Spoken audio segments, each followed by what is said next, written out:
ዘር በጸሎት አይቀየርም። ጤፍ ዘርታችሁ ጸልያችሁ ብርቱካን አታረጉትም። ማጨድ የምትፈልጉትን ዝሩ። እናቴን አንድ ነገር አስተማረችኝ በህይወት። ምስር ስታበጥር ወድቆዋል እና ከሆነ ጊዜ በኋላ አፈራ በቀለ ምናምን እና የሆነ ቅጠል የሚመሳሰሉ ነገሮች ውስጥ ትንንሽ ምስር ምናምን ይዙ ምናምን በቃ አደገ። ግቢ እያጸዳች ነቅላው አመጣችሁ እና ኔ ኬብሮ ኔ ያክሰን ጠራችን። ሁላችንም ሶፋ ላይ ቁጭ በሉ አለችን። ይዛው መታች። ስንት ስንዴ ናት አለችን። መቁጠር አንችልማ ምናምን ብለን አንድ ዘር ናት በቃ ይሄን ሁሉ ይዛ ይመጣችኋል። ዘሩት ነገር ተጠንቅቋለች እና አንድ አስተማሪ እንዲህ ሲል ሰማሁ። ዘር በጸሎት አይቀየርም። ጤፍ ዘርታችሁ ጸልያችሁ ብርቱካን አታረጉትም። ማጨድ የምትፈልጉትን ዝሩ ሲል ነበር እና ከጊዜ ቀጥሎ ላይፋችን ውስጥ ለምንዘራው ዘር በጣም መጠንቀቅ አለብን። ዘርን በንስሐ አትቀይሩ። አንድ ገበሬ ጤፍ ዘርቶ ይቅር በለኝ ኃጢአት ነው ጤፍ መዝራቴ፣ አሁን የምፈልገው በቆሎ ነው፣ ነገ ሲሄድ በቆሎ በሚል ፈጣሪም ምድርም አትተባበሩ። ከዛ በላይ ደግሞ የበቀሉ ነገር ሲበቅል አረምም አለ አብሮት ይታጨዳል። ከዛ ውስጥ የሚበላ ካልሆነ የዘራኸው ደሆል አረም ነው የሚሆን፣ ምንም አታገኝም። ሰው ለምንዘራው ነገር በጣም መጠንቀቅ። ሰላም አለይኩም ወራህመቱላሂ ወበረካቱ። ውድ ቤተሰቦቼ ሰላም ብያለሁ። በያላችሁበት ሰላማችሁ ብዙ ተረፍረፍ ይበልልኝ። ይህንን ቪዲዮ ከወደዳችሁ ላይክ፣ ሼር፣ ሰብስክራይብ ያደርጋችሁ ቤተሰብ ሆኖ ለምታበረታቱኝ ከልብ አመሰግናለሁ። ባላችሁበት ሰላም፣ ደስታ፣ ፍቅርን ተመኘውላችሁ። ያሰብኩት ሁሉ ይሳካላችሁ ውድ የኔ ቤተሰቦች ማለት ነው። እንግዲህ መግቢያው እንዳያችሁት ሩታዬ አንድ መልእክት አስተላልፋለች። መልእክቱ እውነት ለመናገር ያው ትክክለኛ መልእክት ነው። ምን አለ መሰላችሁ፣ አንድ ሰው ይሄንን ነገር አሁን በሩታ ቦታ የማየው ነገር ቢኖር ኋላ እሷ ያሁን መንጎዳቷ፣ ያሁን ማልቀሷ፣ ያሁን መሰበሯ፣ ያሁን ሁሉም መጥፎ ነገር እንኳን ስሪ የሚላ ሰው እንደተቀየረችባት ካወቀች ሩታዬ ለዚህ ነገር ራሷ ነው መፍትሄ መፈለግ ያለባት። ምክንያቱም ይሄንን አባባል ካለች፣ ይሄንን ካወቀች ራሷ ነገ ከምንም በኋላ ምክንያቱም ለማንም ምንም አልበደለችም። ሩታ ተበደለች እንጂ ማንንም አልበደለችም። እውነት ለመናገር ማለት ነው። ሩታ በህይወታችን ሰውን ስትበድል አይተናት አናውቅም። እኔ ሰው ስትበድል አይቻት አላውቅም። ትላንትናም ተናገር ያለው የትኛውም ሰው ከነካ፣ ሰው ከሰደበ፣ ሰውን ካስቀየመ ማንም ዝም አይልም። እሷ ደግሞ በጣም ብዙ በደል ደርሶባታል። በመጀመሪያ እሱንም በትዳርዋ በወደደችው ባል፣ በጣም ባፈቀረችው፣ በጣም ዋጋ በከፈለችበት ባልዋ አንደኛው ደረጃ ባልዋ ጎቷታል። ሲቀጥል በባልዋ ዙሪያ ያሉ ሰዎች፣ ሲቀጥል ደግሞ የራሷ ጓደኞች አይታችኋላ። ትናንትና እነ ዳኒ ከዚህ በፊት ብዙ ነገር ሲያደርጉ ይሄንን አርጊ፣ ይሄንን ስሪ ብለው ይሄንን ነገር ውሸት ነው። እውነት ለመናገር ጭራሽ ሩታ አላበደችም። ውድ ቤተሰቦቼ ማለት ነው። እቤት ድረስ አብርሽ ቤት ድረስ ደጅ ድረስ ነይ። አብርሽ ምንድን ነው እናንተ ስታስቡት? እውነት ግፍ እኮ ነው። ከምሬ ነው የምላችሁ። አንዳንዴ እንዴት ይሆናል ነገሩ? ወይም በሰው ላይ መፍረድ ሳትፈርዱ በፊት ሩታ እንዴት የአብርሽ ቤቱ ድረስ ሂዳ አብርሽ እንዴት ሩታን ማባረር አቅቶት እንዴት ሜሪ ደውሎ ነይ ውሰጃት ይላታል? አያችሁ ግን የሰው ልጅ ግፍ ሲሰራ ማለት ነው። ይሄ ነው ይሄ መገፋትሽ እያወቅሽ ሩታ ይሄንን አክል አንቺው ሰው የሚገፋሽ ከሆነ አንቺ ካልበደልሻቸው ስላልበደልሻቸው ደግሞ ነገ የአንቺ ህይወት ያማራና የሰመረ እንዲሆን ካወቅሽ አንቺ ከነዚህ ሰዎች ለምንድን ነው ማትርቂም?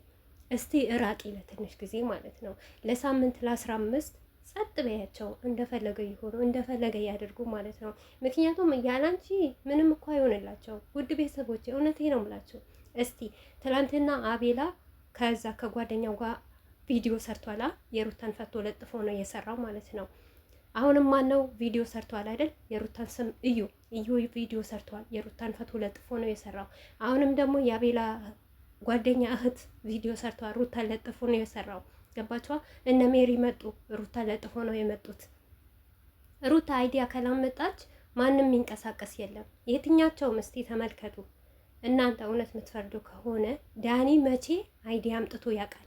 አብርሽ አይዲያ እንደዚህ ዋው የሚልለት አይዲያ አብርሽ ልንገራችሁና ሰው የጠበቀው ጉጉት በጠበቀው ቪዲዮ እንኳን የቀለበት ቪዲዮ ማንም ዋው ያለለት የለም።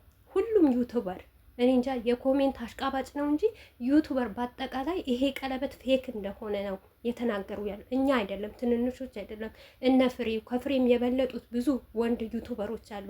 እነሱ ራሱ ይሄ ነገር ሊሆንም አይችልም ሊደረግም አይችልም ፌክ ነው የሚል ነው አጠቃላይ የተሰራበት ማለት ነው። ግን ሩታ የሆነ ነገር መታ ልኩስ ካርገች 15 ወይም ደግሞ 1 ወር ድረስ አይዲያ አድርገው ይሰሩበታል፣ ይንቀሳቀሱበታል። ግን ይሄንን እየሰጠቻቸው እነሱ ክብር ካልሰጧት ካላከበሯት ሩታ እኔ ለምንድን ነው የምትረገጠው?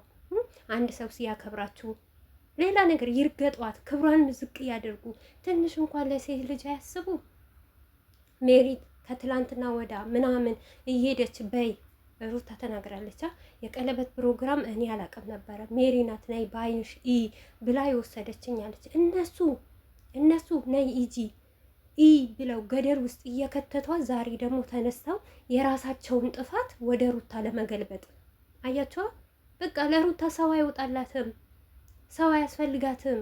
እራሷ ሆና መኖር ነው የምትችለው። እኔ በአሁኑ ሰዓት ሩታ አምላት ነገር ቢኖር በቃ ማንም ልጅዋና እሷ አስከብራ እቤቷን ትቀመጥ፣ ካልሆነ ደግሞ ወደ እናቷ ጋር ትሂድ፣ ካልሆነ ደግሞ ለሆነ ለተለያየ ነገር አለን ለምን እንደምትለማመጥ ለምን እንደዚህም እንደምትሰራ ይሄን ሁሉ የምታደርገው አንዳንዶቻችሁ እውነት አብርሽን ፈልገው አይደለም፣ ለልጅዋ ዋጋ እየከፈለች ነው። ነገ ልጄ እንዳይጠይቀኝ ለልጄ ይሆነኛል ብላ ነው ይሄንን ሁሉ የምትታገለው።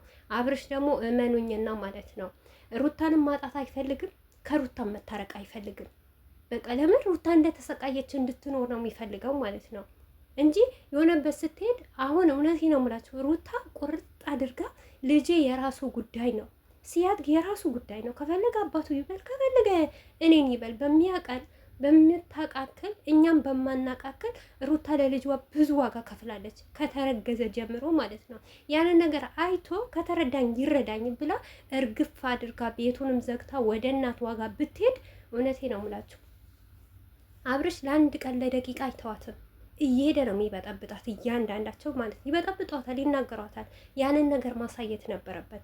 አሁን አብርሽ እውነት እንዳይመስላችሁ ሩታ እንድታለቅስ እንድትለምነው እንድትለማመጣው ብዙ ነገር እንድትሆንለት ነው እንደዚህ የሚያረጋት ማለት ነው። እሷም ደግሞ አብርሽ እንደናቃት ማለት ነው ንቅት ዳኒንም ሜሪንም አብርሽንም ይሄ ማነው ደስታንም እኔ በነገራችን ላይ ማለት ነው የሩታ እህቶች ይቅርታ አድርጉልኝና ከደስታ ጋር ስታጣምሯት ራሱ ደስ አይለኝም።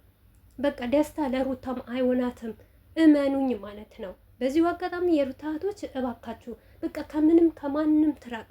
እስቲ ለትንሽ ጊዜ ቢያንስ ለሁለት ወር ለአንድ ወር ብቻዋን ታዳምጥ። እኔ ምንድነኝ? ምን ነበርኩ በፊት? ምን አይነት ጀግናና ጠንካራ ልጅ ነበርኩ? ከወለድኩ በኋላ ምን ሆንኩኝ? ለምንድን ነው እንደዚህ ሆንኩት? ትበልና እራሷን ታስበው። በቃ እራሷ ለራሷ ቦታ ትስጠው።